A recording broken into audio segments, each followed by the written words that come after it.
What I'm going to do here is put a roller on and then put what I call a running W on, which is the initiation of the mouthing.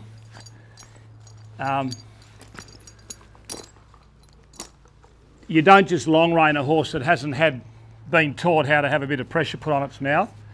The long reining takes place after 3 or 4 or 5 days of initial contact work on the mouth.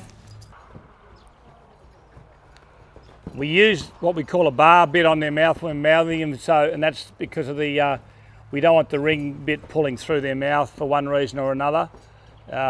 These bits are specially designed for mouthing up and breaking in, and we have different thicknesses of mouthpiece. And that bit that we've got on her actually has ticklers attached to the middle of it, which makes her play with it a bit more. If you move to your right, Paul. Good, that's all. And just let her walk. Now see how that nose is coming down? You've got to look for the slightest give, and that's what she just did then. You want them to come to you, then step away to your left. Just keep walking away from her, Paul, and she'll probably follow you. But see where the face is now, and that's the beginning of the mouthing. That's where she's starting to give to the bit.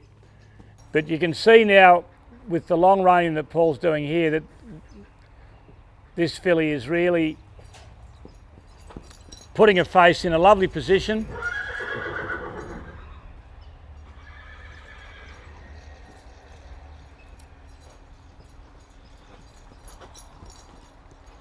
Just slightly more contact on your inside rein, mate. There you go.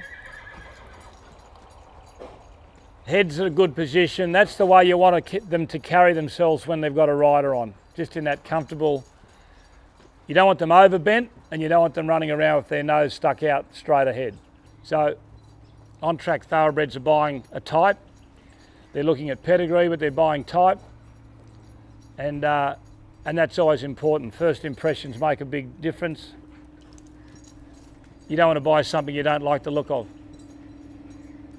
But this is a lovely filly.